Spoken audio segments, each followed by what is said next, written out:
Bem, pessoal, antes até dessa aula de layout de mapas, a gente tinha falado sobre, se a gente pegar a disciplina, né, eu falei sobre cartografia temática, eu falei sobre variáveis visuais, e trazendo alguns elementos, né, desde a parte teórica também de comunicação cartográfica. Então, tudo isso foi apresentado para vocês. E antes de entrar nos métodos da cartografia temática, eu trouxe para vocês uma aula de layout de mapas. Na verdade, foi a professora Ana que gravou essa aula.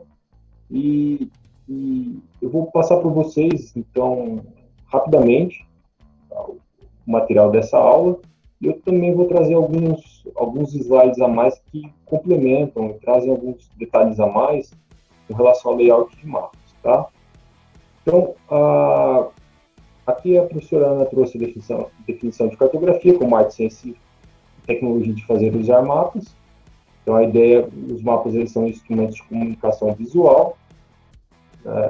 Quando eu falo de cartografia temática, a gente gera mapas temáticos, e aqui são os elementos que devem conter uma representação para ser considerado um mapa temático. Então, eu tenho o próprio conteúdo do mapa, eu tenho a legenda, eu tenho o título, eu tenho a escala, tenho a direção do norte, também eu tenho o grid de coordenadas e tenho os metadados, que são informações de quem organizou, quem fez aquele mapa, qual é a fonte de dados, vocês utilizaram quais dados para gerar esse mapa, enfim, todas essas informações. Basicamente dividido nesses três princípios, a organização planar tem relação com balanço visual, foco de atenção e organização interna.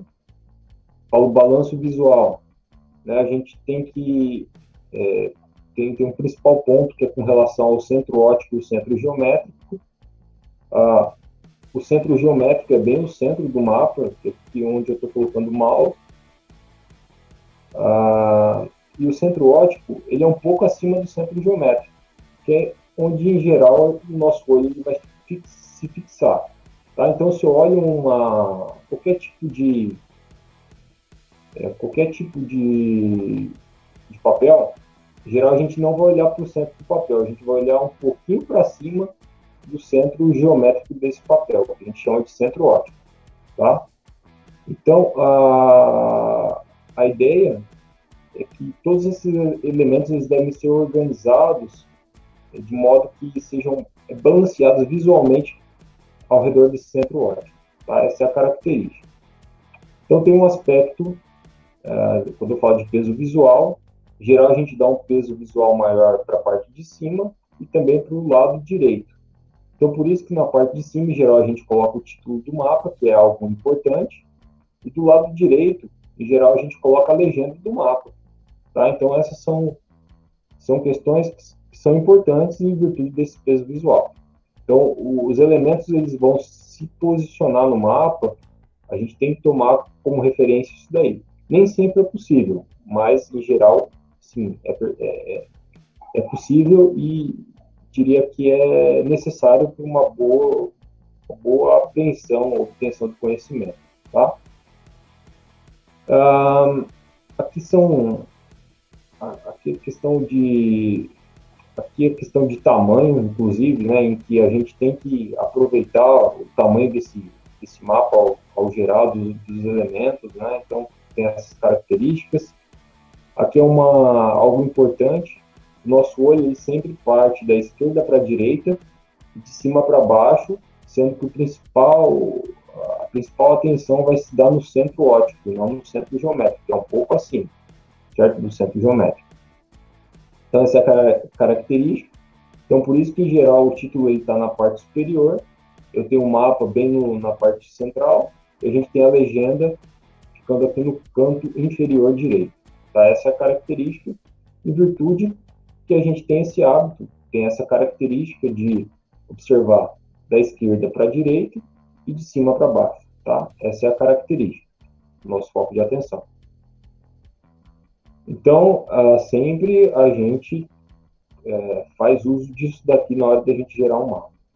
Tá? E sempre o mapa ele vai estar vai estar posicionado com relação ao centro óptico. Outra questão também da organização interna é a gente procurar manter essa questão do alinhamento entre os elementos. Então, aqui é um exemplo do mapa alinhado e aqui de não alinhado, né? Então, o título, tem a possibilidade de colocar o mapa aqui, então posso colocar a legenda, os metadados, enfim, basicamente a gente tem que optar por essa situação. Um aspecto também importante é a relação figura-fundo, que tem relação com hierarquia visual. A gente tem que destacar aquilo que é importante no mapa. Então, aquilo que é importante, em geral, a gente utiliza uma cor um pouco mais escura, para chamar mais atenção, e aquilo que é fundo, a gente utiliza uma cor clara, em geral. Tá? Então, a gente tem que tomar cuidado, a gente tem que ter bastante clareza qual que é o objetivo daquele mapa, e dependendo do objetivo, eu tenho que destacar aquilo que realmente é o foco e a nossa intenção ao gerar aquele mapa. Tá? Aqui também tem a questão de contraste. Dependendo, por exemplo, se o meu objeto de interesse, o limite do meu objeto de interesse, ele é importante, então é importante que a gente utilize, por exemplo, uma espessura um pouco maior. Tá? Já se esse limite não é o objetivo principal, e sim alguns elementos que estão internos a esse objeto aqui, então o limite não precisa ter tanto destaque. Tá? Essa é uma característica. Tá? Então, a gente faz uso de espessura, a gente pode utilizar cores também para dar destaque para aquilo que é importante. Tá? Bem, essa basicamente foi a aula que a professora Ana deu. E apenas para complementar essa aula da professora Ana, eu trago alguns slides que eu acho importantes. Pessoal, se tiverem dúvidas, só me parar, tá bom? Chamar, tanto por áudio quanto pelo chat aqui, eu estou de olho. Então, um aspecto importante para complementar essa aula que a professora Ana deu é a questão de espaço vazio e espaço preenchido. Em geral, no mapa, a gente vai seguir basicamente esse padrão, metade do espaço vazio e metade do espaço preenchido, ou seja, nem aquele mapa tão pequeno que não vai ocupar parte da folha, também não aquele mapa tão grande que vai ocupar toda a folha e vai ficar uma coisa extremamente carregada, tá? Quando eu falo de cartografia temática, ela não tem um padrão. Diferente da cartografia sistemática, que a gente já tem regras, a gente já tem normas. São estabelecidas já cores pré-estabelecidas, formas de representação, então a rodovia vai ter determinada cor, as curvas de nível têm a cor sépia, então tem algumas características que já são estabelecidas na cartografia sistemática. Já quando eu falo cartografia temática, não tem um padrão. Tá? Pessoal, aqui talvez vocês achem estranho o layout escrito dessa forma, mas é uma forma correta também de escrito, tá bom? Layout mesmo. Tá? Aqui, aquele exemplo que eu falei para vocês, por exemplo, o limite aqui não é o meu foco principal. Tá? Então, eu posso trabalhar com uma cor cinza, ao invés de um preto que chame tanta atenção. Tá? Então, aqui o meu foco são esses círculos proporcionais. Então, eu posso dar destaque um pouco menor para a delimitação dos objetos. Então, esse é um ponto importante. Aqui são basicamente todos os elementos que devem conter, como a professora Ana passou, em que eu destaco cada um deles, tá? Explico cada um deles. Então, o título, focar atenção no conteúdo principal. Tá? Então, o título do mapa ele tem que ser, em geral, curto, mas tem que chamar atenção para aquilo que é o foco do mapa. Tá? Então, em geral, a gente não trabalha com títulos muito grandes. A legenda, descrição dos símbolos no mapa. Eu tenho a escala, que é a questão tem a relação, né, do meu tamanho, do meu objeto real com esse tamanho representado no terreno. Eu tenho os créditos que eu tenho que informar, que são as fontes, as datas, a indicação de confiabilidade dos dados, se a gente tiver acesso. A questão do contexto geográfico é importante também. A gente vai ver que quando a gente gera um mapa, Nem sempre as pessoas sabem ok, eu gerei mapa em determinado lugar de Campo Grande, mas tem pessoas que nem sabem onde fica Campo Grande, ou às vezes um município que é um pouco menor, né? E aí é importante a gente contextualizar esse município dentro do estado do Mato Grosso do Sul, que está dentro do Brasil, porque esse mapa ele pode ser acessado por pessoas de diferentes lugares do mundo, tá? Então essa é uma característica, isso é algo importante. Eu tenho reticulado e quadriculado, que tem relação com as próprias coordenadas geográficas, tem a parte de moldura também que a gente pode fazer, tem os símbolos cartográficos, tem relação inclusive com a questão da legenda, toponímia que tem relação com a parte textual, que em geral a gente pode colocar no mapa também. Tá? E um aspecto bastante importante é da hierarquia visual, e a gente faz uso, né, para a gente. É importante a gente ter ideia dessa hierarquia visual, e aí, como, com base no que a professora Ana passou e que eu já disse para vocês, como que a gente vai dispor esses elementos de modo que eles chamem mais atenção. Então, quando eu falo na hierarquia nível 1, seriam os símbolos temáticos, o título e a legenda. Então, eu estou falando propriamente do mapa, né, daquilo que eu estou representando. O título e a legenda é o nível visual 1, mais importante. Então, como que eu posso destacar, por exemplo, esses elementos? Então, primeiro, o título eu vou colocar na parte superior em geral, não na parte de baixo, certo? Porque o nosso olho tem essa característica de partir de cima. Não sei se estão vendo aí certo, né? Mas de cima para baixo, da esquerda para a direita. Então, em geral, a gente vai pôr na parte de cima que tem um peso um pouco maior o título. De modo similar, a legenda, em geral, a gente coloca na parte inferior direita, porque também vai chamar mais atenção nossa. O usuário vai olhar, já vai bater o olho nesse sentido. E o mapa, em geral, a gente põe na parte central. Tá? Então, esses são os três principais elementos, seriam no nível visual 1, seria nessa hierarquia, em que, em geral, a gente vai aproveitar essa nossa característica. Em geral, o mapa a gente vai pôr com relação ao centro óptico e não ao centro geométrico, um pouquinho mais para cima da parte central. Nível 2, aí a gente já tem a escala, tem a parte de quadrícula, que são, o que eu mostro para vocês, são os quadriculados com as coordenadas, tem a parte escrita e também tem a base cartográfica. O que é essa base cartográfica? Vamos imaginar, eu vou gerar um mapa de população por capital. Então, o meu foco é na posição da capital e eu vou desenhar um círculo que é proporcional à quantidade de pessoas. Tá? E nesse caso, os meus limites dos estados, eu não preciso dar tanto destaque, não preciso colocar o limite do estado preto, que chame bastante atenção, bastante espesso, porque não é o meu foco. Tá? De modo similar, não preciso colocar ali uma cor vermelha, que chame mais atenção do que o próprio objetivo do mapa, que é representar a quantidade de pessoas. Certo? E aí eu pego, por exemplo, e faço o meu círculo de uma cor amarela bem clarinha, e que não dá destaque.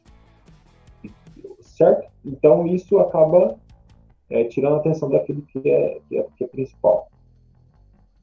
Tá? Então, basicamente, nesse nível 2, a gente tem toda essa parte de quadrícula, de escala. Inclusive, a escala, a gente não vai pegar a escala e vai colocar ela maior do que o próprio mapa ali, né? A gente vai colocar ela discreta, num lugar discreto, justamente para não chamar tanta atenção, porque é o nível hierárquico 2. No nível hierárquico 3, a gente tem a fonte de dados e também os créditos dos mapas. Eu brinco bastante com vocês, e é legal quando... E eu peço que vocês tentem fazer as atividades práticas que eu passei para vocês. Quando você gera um mapa, em geral, o autor do mapa ele gosta de colocar o nome dele com um tamanho bastante grande. Isso é bastante comum nas aulas práticas. E não, nível hierárquico, quem organizou e quem fez aquele mapa é nível hierárquico 3, é o mais baixo.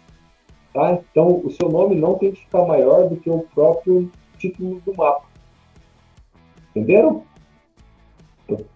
Cuidado, é uma coisa bem óbvia, né? Mas é comum acontecer na hora de você gerar. Então você tem que destacar aquilo que é importante. E aquilo que é importante segue essa ordem aqui. vai do nível 1 até o nível 3, certo? Bem, aí tem a questão do balanceamento, forma de atenção e intraparalelismo, que a professora Ana falou.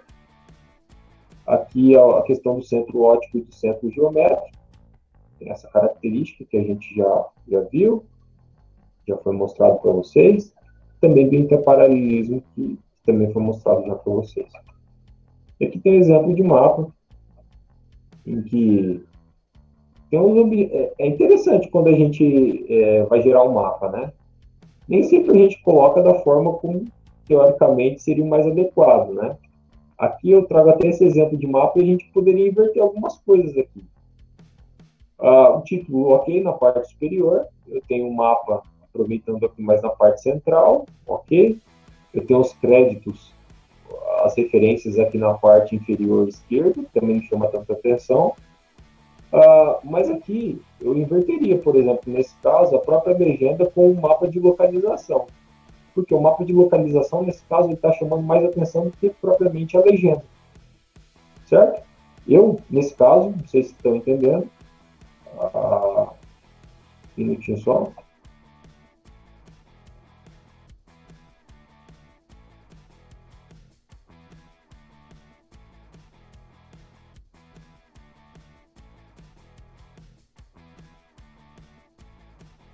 Não sei se faz sentido isso que eu estou falando para vocês, né? Em geral, eu poderia inverter, né, a legenda e trazer essa legenda para cá, certo? E de modo similar, poderia levar esse mapa de localização para cima. Essa seria uma possibilidade, tá? A escala, lógico, está chamando bastante atenção aqui. Mas é interessante, quando a gente vai gerando mapa, os mapas são alguns desafios que são interessantes. Aqui, inclusive, o limite da bacia hidrográfica acaba chamando bastante atenção, até mais do que a própria drenagem, né? Então, essa é uma característica que talvez poderia ser revista. Talvez trabalhar com vermelho um pouco mais claro, tá? Essas são algumas questões a se destacarem, a se discutir, tá? Aqui tem um exemplo de outro mapa, bastante parecido.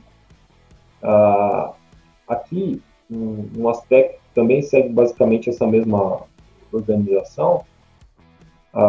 No caso, a cultura agrícola, ela acaba chamando bastante atenção, até mais do que os outros elementos. Vocês concordam comigo? Balance a cabeça de sim ou não. Você concorda comigo que está chamando mais atenção, tá? Então, mas o objetivo aqui é só de discriminar. Olha lá, Isabela. Tá assim? Eu ia falar que sim, mas que a pastagem também chama bastante atenção. Também chama bastante atenção. Inclusive a pastagem por ter mais, né, na região, né? Sim, exatamente. Então são alguns cuidados. E é interessante que quando a gente faz o mapa, é legal que vocês puderem fazer os mapas e mandarem para mim, pedir feedback, eu acho bem interessante. É onde que a gente aprende, porque não é fácil.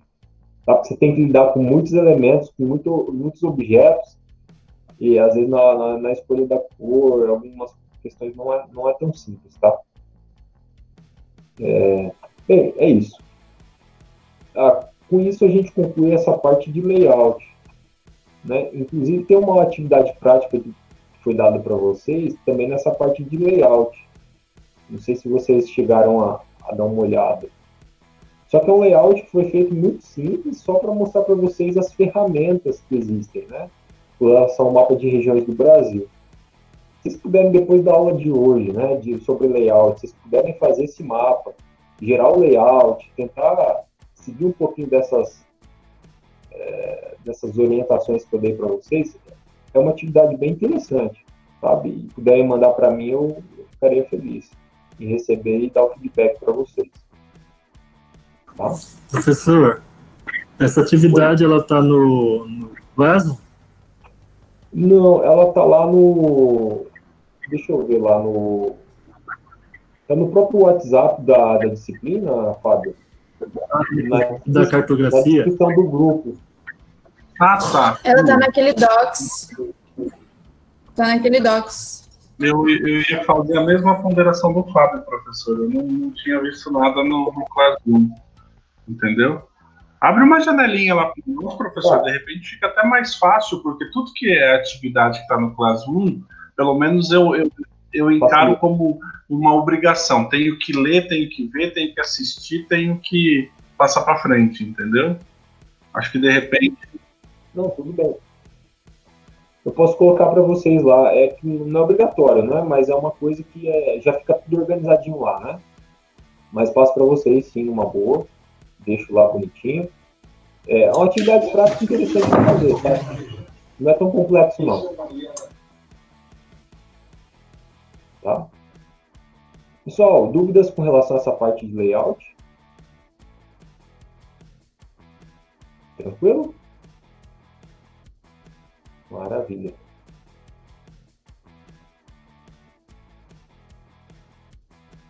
Deixa aqui só.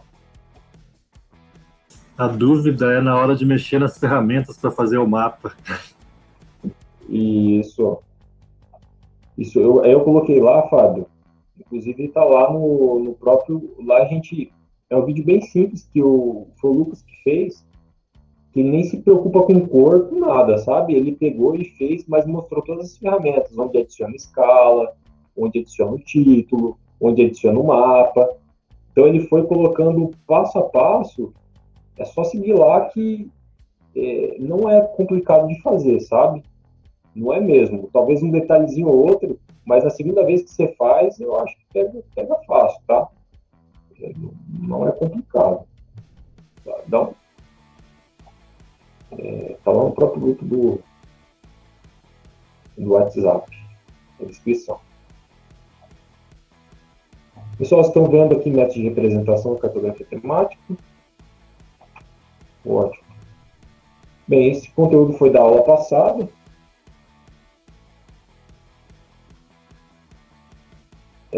Após falar de layout, eu entro com a parte de método de representação da cartografia temática. Antigamente eu falava layout por último, mas é muito melhor a gente saber fazer o layout, porque depois a gente aprende a fazer os mapas, os vários tipos de mapa, e a gente já vai lá e aplica e faz o layout conforme já foi passado previamente. Então, por isso que eu inverti a ordem dessas aulas.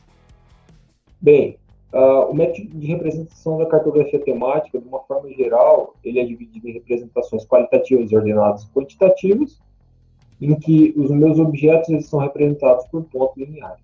Tá? Muito simples.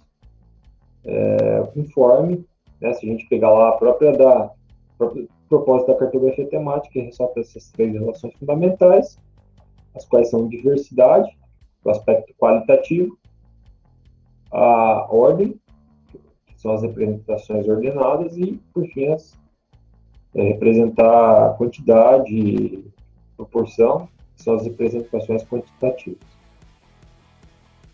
Então, para diferenciar pontos, eu posso utilizar essas variáveis visuais ou combinar, inclusive, essas variáveis visuais, né, como exemplo de forma e cor. Aqui também é um exemplo em que eu quero diferenciar. O aspecto importante é que eu não posso destacar um com relação ao outro, pelo fato de querer apenas diferenciar.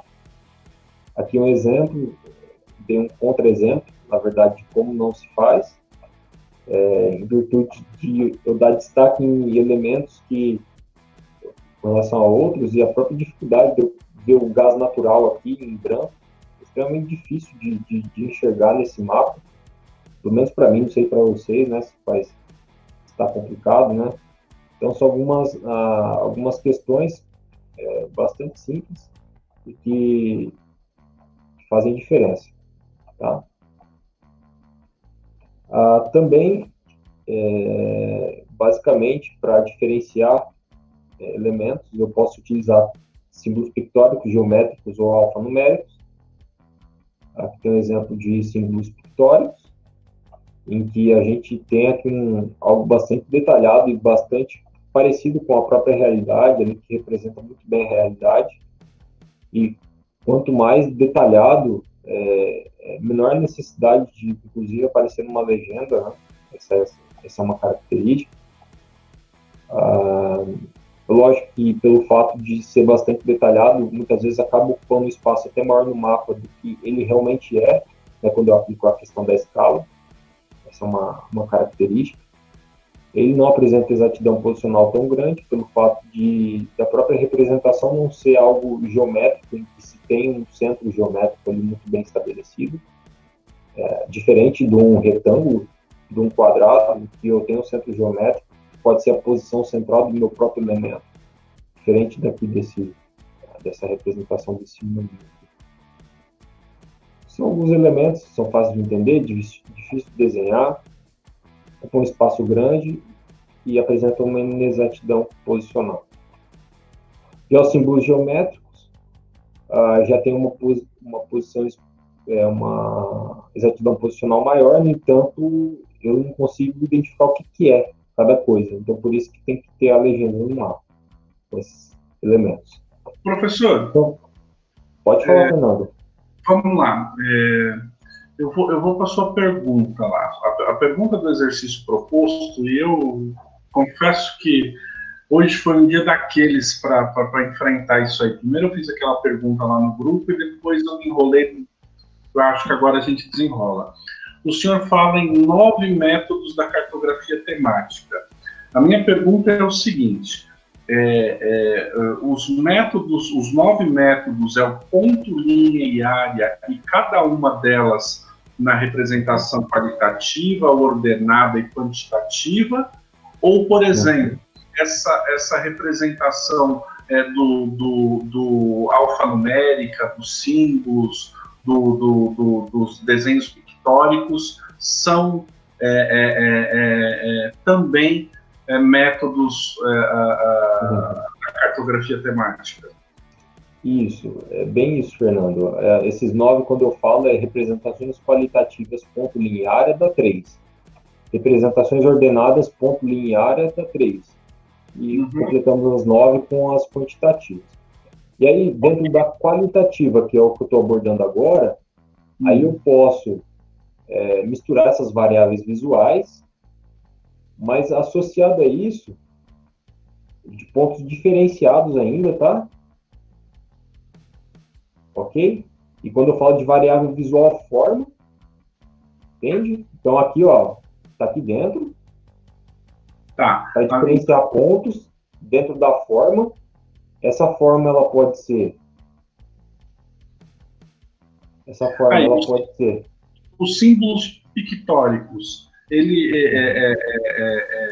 eles são uma categoria de ponto ou uma categoria de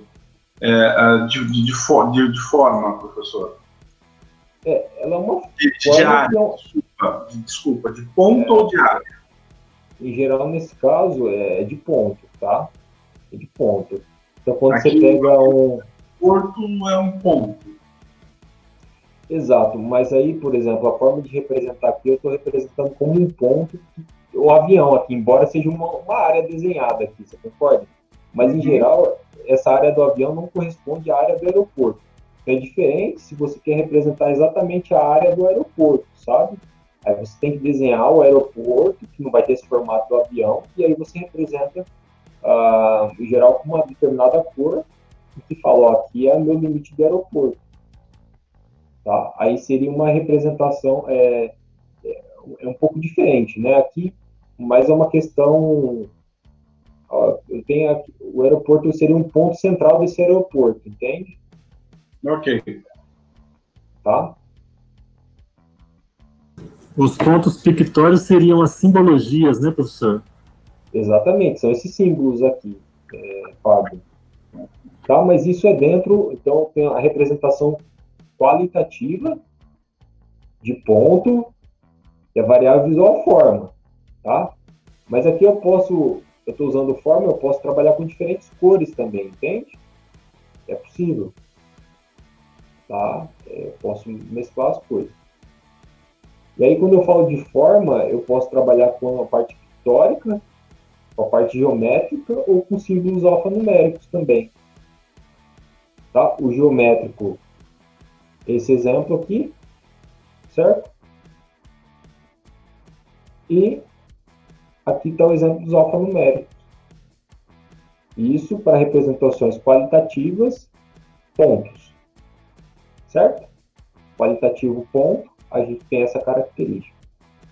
Aí se eu perguntasse para vocês, dentro da pergunta que eu fiz no Google, lá no Google Classroom, quando eu pego o ponto qualitativo, qual tipo de mapa eu poderia gerar com essa característica? Das capitais? Pronto, resolvido. É um exemplo. Tá? Um mapa aqui, por exemplo,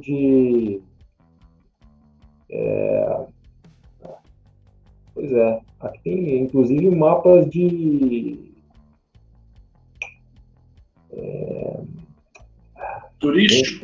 turístico, isso. Fugiu da minha cabeça. É um exemplo também, certo? Então, um exemplo. Então, eu já teria a resposta de 1. Eu pedi de 9, eu pedi 6, né? Para vocês, foi, né? Esses 9 tipos. Mas se eu optar por usar um exemplo dos símbolos pictóricos, eu estou falando de ponto qualitativo. Exatamente. Okay. Aí, o segundo mapa, você vai trabalhar com linha qualitativa ou com área qualitativa. Aí vai ficar seu critério. Tá, é um de cada, né? Aqui um outro exemplo de mapa de minerais energéticos da Rússia. É um exemplo de método qualitativo, ponto. Então, é só colocar qualitativo, ponto, tracinho e esse exemplo. Né? É bem simples. Se conseguirem fugir dos exemplos que eu dou em sala de aula, melhor, né? Que é relativamente simples, né? Você imaginar que vocês podem gerar qualquer tipo de mapa que eu represente um ponto, por exemplo, dentro de por exemplo, de Campo Grande, onde eu tenho a representação sei lá, lojas de pet shop, por exemplo. Eu quero saber onde fica. Então, eu vou lá, coloco lá cada tipo de mapa. Tá?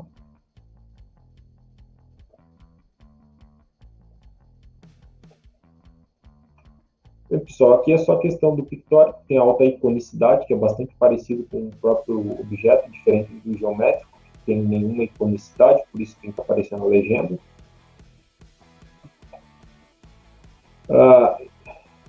Bem, aí quando eu falo de linha diferenciada, eu também posso utilizar essas variáveis visuais e combinar elas também. Por exemplo, de mapa de metrô, de linha de metrô. A gente tem redes de transporte, também é uma forma de diferenciar linhas, tá? E aí eu posso fazer uso das variáveis visuais. Então aqui eu já dei exemplos do qualitativo linha. Aqui são exemplos. Lógico que posso combinar também essas variáveis visuais, posso trabalhar com forma, orientação, granulação. Aqui o exemplo da granulação aqui também, para a gente representar rodovia e ferrovia, estado do Mato Grosso do Sul. Para diferenciar áreas, o primeiro exemplo que eu dei para vocês são de regiões do Brasil. Eu acho que eu dei um exemplo desse para vocês, não dei? Mostrei para vocês, inclusive está vocês gerarem um mapa também de regiões do Brasil. É um exemplo de diferenciação de área, tá? Em que cada região do Brasil vai ser representada por uma determinada cor. Tá? Aqui é um outro exemplo também. Mapa de relevo do Brasil, certo? Aqui é também a diferenciação utilizando outras variáveis visuais. Aqui também é um exemplo de diferenciação por meio da orientação, forma. Né? Bem, pessoal, então isso que eu mostrei para vocês são as representações qualitativas, em que eu diferencio ponto, linha e área. Eu faço uso das variáveis visuais para essa finalidade. De uma variável visual ou de várias, combinando-as. Certo? Bem, vamos para as representações ordenadas. Então, a ideia aqui não é mais diferenciar, e sim ordenar. Então, tem um aspecto que eu tenho que dar maior relevância a um com relação ao outro, né? Então, aqui é o exemplo do valor, em que eu trabalho aí com pontos, em que eu parto do branco, chego até o preto, passando pelos tons de cinza, para destacar. Essa é uma forma de ordenar. Aqui é o exemplo de fixar a espessura, né? E uma possibilidade também de a gente ordenar linhas. A espessura na verdade, o tamanho aqui, né? É uma possibilidade, eu mantenho o tamanho, mas aumenta aqui a espessura de cada uma dessas linhas. Aqui um exemplo também, usando a variável visual valor para a gente ordenar áreas. Tá? Lógico, não apenas utilizo o valor, que são aqui os tons de cinza, eu posso utilizar as cores também. Cor matiz, posso trabalhar lá com as cores quentes ou cores frias. Posso trabalhar com a cor valor, em que eu vou aumentar o brilho ou reduzir o brilho, né? Que vai do branco até o preto, ou da cor com alto valor e com baixo valor. E também com a questão da cor saturação, que tem a ver com a pureza da cor. Vai aquela cor acinzentada, que é com baixa pureza, até uma cor pura. Então, eu posso utilizar essas variáveis visuais também para fins de ordenar áreas. Por fim, as representações quantitativas. Esse é o método das figuras geométricas proporcionais, que é a manifestação em ponto, porque no caso eu tenho o ponto que é de cada capital do Brasil, cada capital de cada estado do Brasil, e esses pontos eles vão ser proporcionais à quantidade de pessoas, tá? Esse também é um mapa que a gente gerou e que eu disponibilizei para vocês no próprio canal, em um dos links, lá para vocês fazerem essa atividade prática, para vocês gerarem esse mapa, tá bom? Então aqui é ponto quantitativo. Aqui um exemplo, uma população das capitais, tá? Então um aspecto quantitativo, ponto. Aqui é importante quando a gente gera um mapa de população, que às vezes as pessoas se esquecem, e tem muitas ocasiões que vocês vão acabar se esquecendo. Aqui tem um aspecto temporal que é extremamente importante. Vocês concordam comigo? Eu vou ter uma diferente quantidade de pessoas dependendo do ano que eu estou considerando. Tá? Eu quero fazer um mapa de desmatamento. Eu tenho que informar qual que é o ano que eu estou considerando, certo? Então, tem certas coisas que tem que estar no próprio título do mapa, que é extremamente importante estar no título do mapa. Tá? Esse é um exemplo de população. O senhor fez um slide, eu acho que é aula 3 ou aula 4, falando dos elementos obrigatórios da constituição de um mapa, né? De repente, a gente vai olhar. Tá. Não teve algo falando sobre o que deve constar obrigatoriamente no mapa, professor? Isso, aí justamente naquela aula de layout que eu falei para vocês, o Fernando, que aí eu tenho todos os elementos, desde legenda, título, né? Tem todos esses elementos que são importantes, inclusive em determinadas hierarquias, né? A gente tem que seguir isso. Eu falei um pouquinho antes, tá? Professor, uma pergunta, interromper. Com relação àquelas perguntas que o senhor pediu lá, esse aí é um exemplo. Só que eu esqueci de colocar lá que ele é qualitativa em ponto. Tem como eu fazer a correção? Dá sim. Eu posso liberar lá para vocês fazerem a correção. Eu coloquei só me ajuda a lembrar. Coloquei só os exemplos. Me ajuda a lembrar, Fábio, depois no grupo do WhatsApp, que eu vou lá e adequo. Tá bom? Eu libero para vocês reformularem. Não tem problema não.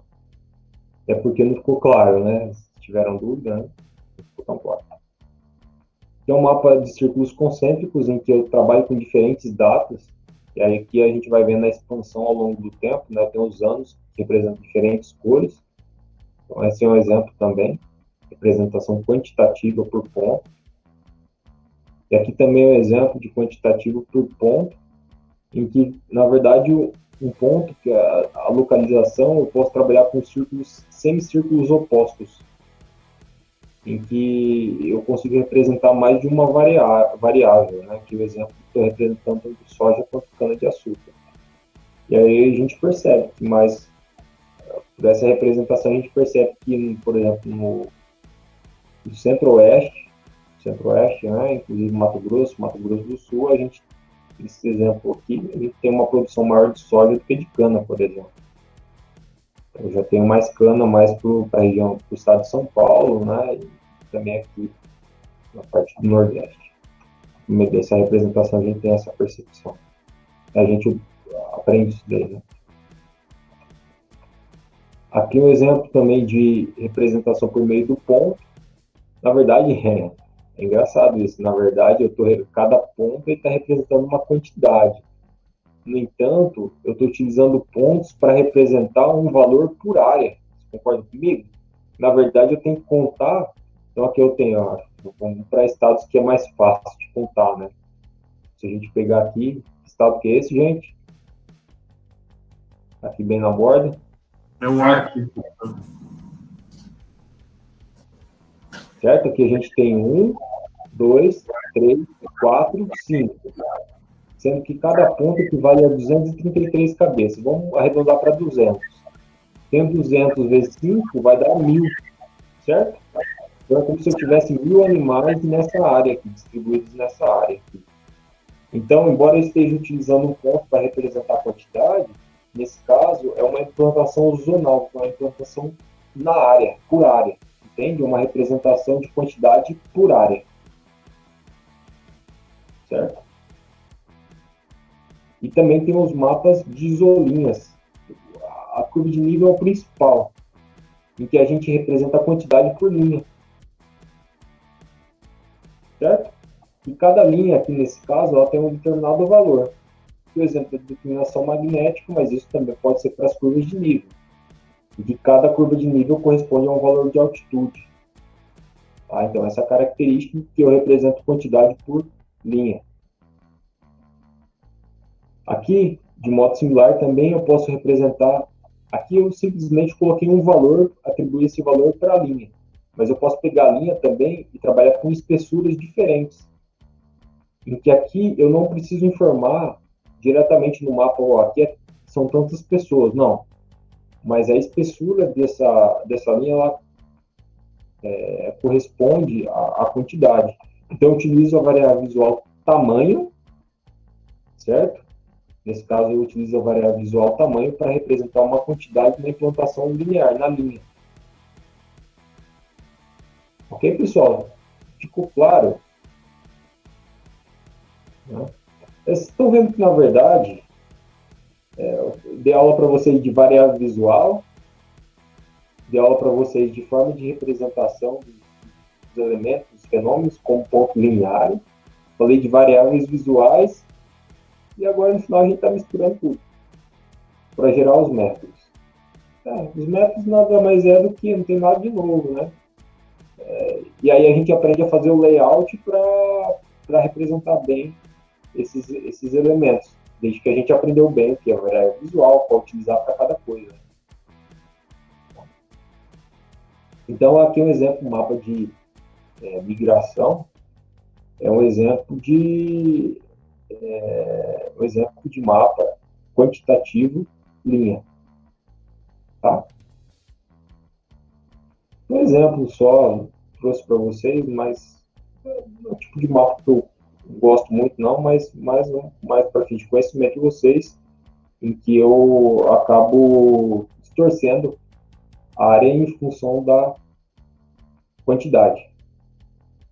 Tá? Então, lugares maiores, o PIB maior, essa área ela vai ficar maior do que realmente é.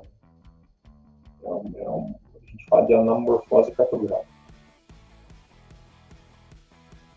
Certo, pessoal? Professor, volta no mapa anterior, fazendo por favor. Esse aí. Esse aí é o fluxos petrolíferos. Eu poderia fazer, por exemplo, uma representação quantitativa de linha, por exemplo, com a direção dos ventos? Eu estava pensando aqui. Sim, sim, que ela parte de um ponto e vai para outro, né? Eu tenho uma linha, e aí eu posso pegar essa linha e trabalhar com espessuras diferentes ou indicar o valor para aquela linha, você entende? Em que o valor está associado à velocidade do vento, por exemplo. Ok, ok. Né?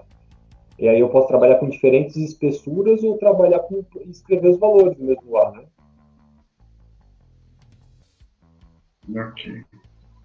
Então, bem, pessoal, conseguiram pegar, captar a ideia? Né? E aí eu passei para vocês no próprio lá no link das atividades práticas, eu passei para vocês o exemplo, para vocês fazerem esse mapa aqui. É interessante que nesse mapa vocês vão aprender a buscar todas as informações e a gerar o mapa do zero mesmo, tá? Não vai ser dado nada mastigado para vocês. Vocês vão ter que ir no visualizador da Indy para baixar os limites. Esse mapa aí, a legenda dele não tinha que estar do lado direito? Pois é. Um bom começar, cara. Aí que vem algumas questões que vêm de dificuldades. Desse lado aqui eu tenho mais espaço do que aqui, né? Mas você está correto. Mas nesse caso, às vezes, para otimizar o espaço, o autor acabou optando por fazer aqui. Não que esteja errado, não seria melhor aqui. Poderia diminuir um pouco o mapa, né? E jogar a legenda para o lado direito. É uma possibilidade. Agora tem uma questão aqui, se eu pegar no Sudeste, que é o lugar onde tem uma quantidade maior, aqui já está chamando bastante atenção, já está poluindo, de certa forma, bastante essa região, né? Eu acho que eu poderia colocar aqui numa boa. E aqui também eu tenho as escritas, né, das capitais. Então, por exemplo, se fosse para colocar para cá, aí eu ia sugerir que esse nome, de alguma forma, eu tentasse colocar de uma outra forma, sabe? Igual Porto Alegre, não colocaria para cá, e colocaria para cá, por exemplo. Ele poderia estar abreviado esse nome aí das capitais aí, dos estados aí. Perfeito. Ia ajudar bastante. É uma possibilidade. É isso que é legal, cara, quando você gera um mapa. Vocês têm a possibilidade de fazer esse mapa e fazer esse experimento, né? Poxa, bacana isso. Então, é uma possibilidade sim, Fábio. Daí vocês podem construir esse mapa do zero. Lá está explicando passo a passo. Tá?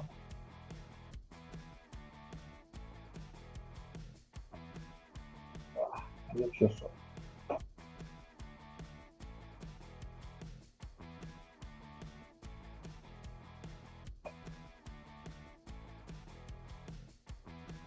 Só um minutinho só.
Não mais do que 30 segundos, tá bom, gente? Um minutinho.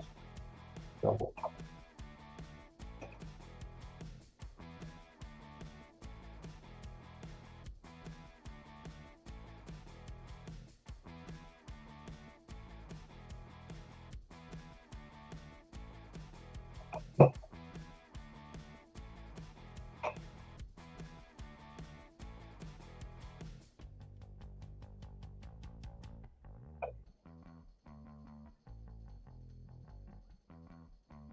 Vamos lá.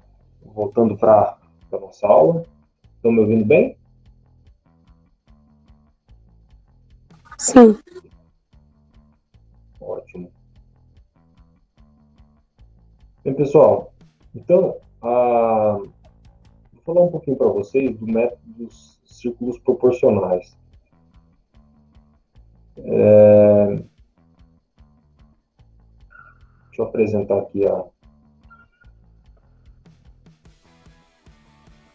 tela para vocês novamente.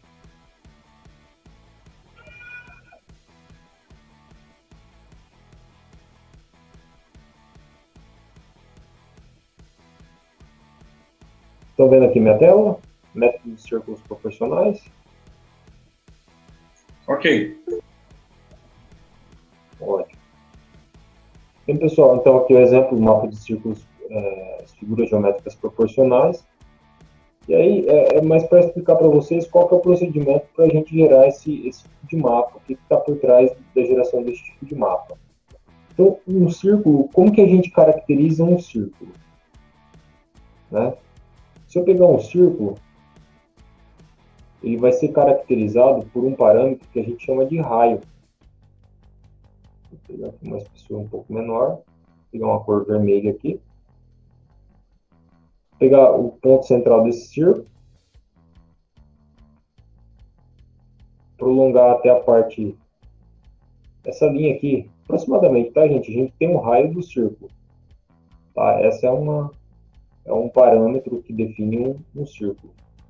Tá? Ou a gente poderia pegar o diâmetro. O diâmetro ele vai de ponta a ponta aqui. Ele é o diâmetro de um círculo.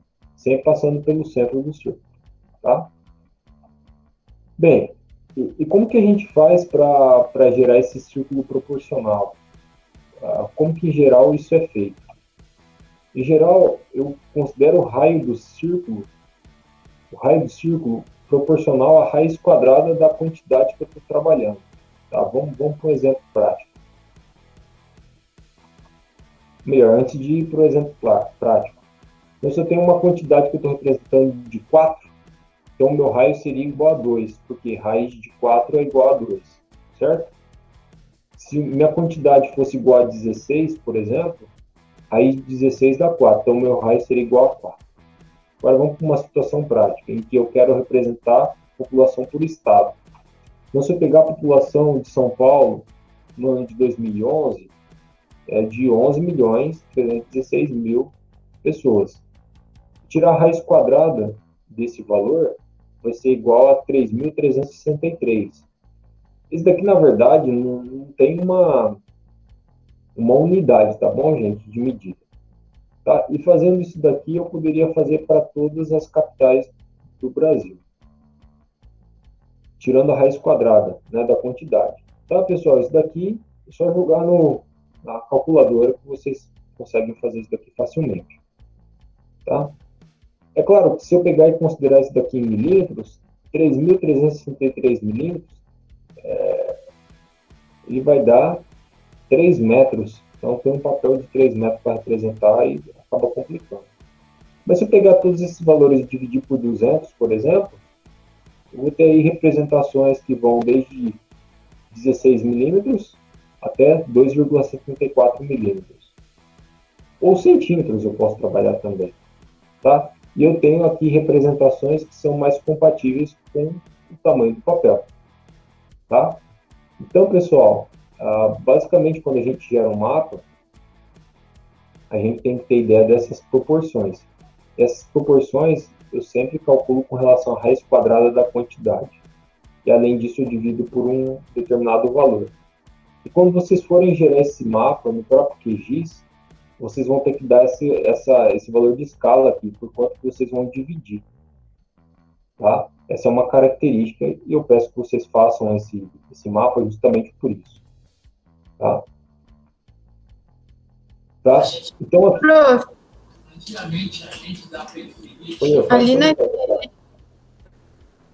ali naquele você usou 200, você pode explicar por quê? Aqui só foi um exemplo. Eu poderia, se ao invés de 200 eu usasse 400, eu teria valores ainda menores do que isso. Notem que Eu usei 200, né? Ficou 16 milímetros. 16 milímetros é 1,6 centímetros. Se eu pegar palmas, por exemplo, dá 2,74 milímetros. É um tamanho muito pequeno, não é? Será que o 200 é o mais adequado? Então, aí vocês podem trabalhar com isso e estabelecerem determinados valores. E aí, isso vai ter impacto aqui, Isabela. Se ao invés de 200 eu dividir por um valor menor, esse círculo, por exemplo, de São Paulo vai ficar muito grande. E ele vai englobar basicamente vários estados aqui, só para representar ele. Então tem que reduzir mais a questão de São Paulo. Só que reduzindo muito São Paulo, outras capitais vão ficar com um tamanho muito pequeno, porque tem uma quantidade muito menor de pessoas. Entende? Sim. E aí vocês vão ter que balancear esse tamanho conforme aquilo que vocês estão representando. Tá? Então é uma atividade bem interessante nesse sentido. Às vezes o 100 ficaria melhor. Se eu divido por 100, o meu círculo vai ficar maior. Mas aí tem que tomar cuidado, porque São Paulo vai ficar muito grande. Talvez 150 seja melhor. Então esse é um parâmetro que vocês vão ter que, na hora de gerar o mapa, vocês vão considerar. Tá? E, inclusive isso você tem que levar em conta na questão da escala do mapa. Qual o tamanho do papel que vocês vão considerar para aí sim estabelecer esse parâmetro. Tá bom? Conseguiram entender, gente? Sim, prof. Tranquilo. Tá?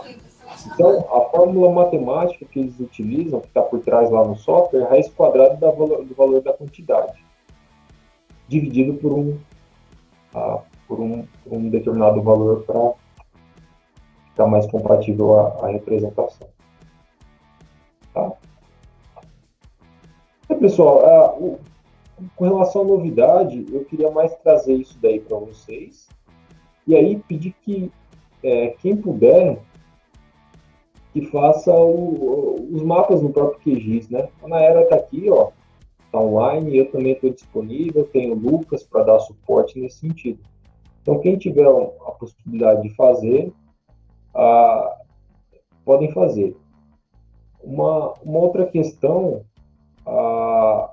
às vezes uma pessoa ou outra, às vezes não tem computador e tem interesse em fazer, a gente pode tomar as devidas precauções e tem a possibilidade de usar o computador do laboratório também, tá bom? Desde que seja uma pessoa por vez, assim, a gente faz uma coisa bem tranquila. Então, é só se manifestar e falar para mim, tá bom? Uma aula prática sobre isso é impossível, professor? Oi? Presencial? O que, na verdade, assim, Fernando, a maioria, se a maioria tiver um notebook e puder instalar o QGIS, dá conta de fazer com base no vídeo, porque o vídeo é aula prática, né? Ok. Aí o que a gente pode fazer? A gente pode marcar uma videoconferência em que a pessoa compartilha a tela comigo e a gente vai trabalhando. Ó, aperta isso, ó, talvez faltou isso daqui. Para quem tiver a possibilidade de fazer isso, né? Quem não tiver, entre em contato. Porque os vídeos, em geral, são até melhores do que eu falando, fazendo.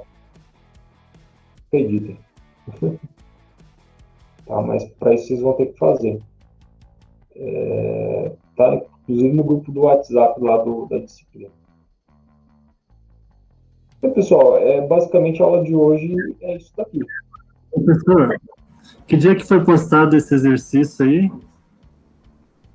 O Fábio, ele tá lá disponível já faz um bom tempo já lá no grupo do WhatsApp. Já tem um tempo já? Porque eu não sei, ele estava procurando. Um minutinho só. Deixa eu parar aqui a apresentação. Eu vou entrar no WhatsApp e passo o link agora para vocês. Ok. Eu já mando para vocês. Mas como o Fernando pediu, eu também vou colocar no Google Classroom, que fica mais organizado, né? Aí só vai num lugar, né? Excelente, professor. Eu falei da minha parte de não ter colocado lá. Mas dá um tom mais oficial. entendeu? Toda a razão. Tudo organizado num lugar é muito mais fácil. Né? Pessoal, só vou parar a gravação aqui, mas aí a gente segue conversando, tá bom? Ok.